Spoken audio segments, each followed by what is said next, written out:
Point commun entre la culture slave et maghrébine. Les Algériens, les Tunisiens, les Marocains, vous là, tous, grave des points communs culturels. Et je trouve qu'on n'en parle pas assez, malgré le fait que ce soit deux cultures totalement différentes d'apparence. En vrai, dans le fond, on n'est pas si différents que ça. D'abord, le rapport avec la famille. Dans la culture slave et dans la culture maghrébine, j'ai l'impression que la famille, c'est archi sacré. Par exemple, on pourra jamais mettre un grand-parent à la maison de retraite et le laisser là-bas, genre sans rien, sans personne, en mode ça va être super important. Tous nos grands-parents, nos grands-pères, nos grands-mères, etc. Enfin, moi personnellement, je suis russe, mais j'ai ma maison famille vide dans mon thème astral. Comprendra qui pourra.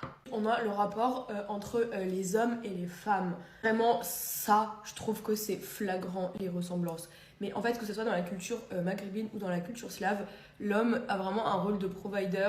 Bien évidemment, je vais un peu me faire lyncher en disant ça, mais un peu, entre guillemets, le sexe fort. Vraiment, c'est parce que quand même, chaque homme a besoin de sa femme et inversement. C'est un peu normal dans nos cultures que, en fait, les hommes subviennent aux besoins de la famille et pas les femmes. Ce que je veux dire par là, c'est qu'en fait, dans la culture maghrébine et la culture slave, les femmes vont avoir un rôle beaucoup plus traditionnel. Encore une fois, je vais me faire lyncher, mais rester à la maison, préparer à manger, etc.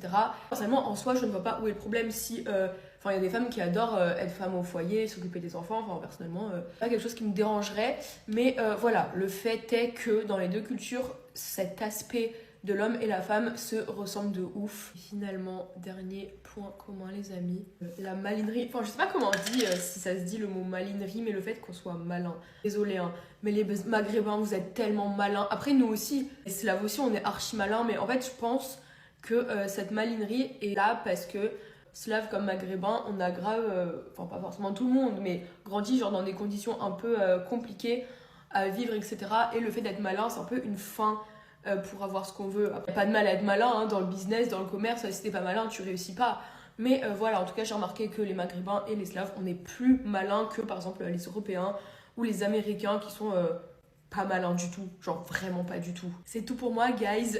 Dites-moi si vous trouvez que les maghrébins et les slaves se ressemblent culturellement parlant. En tout cas, moi je trouve que oui. Des très gros bisous et à très bientôt.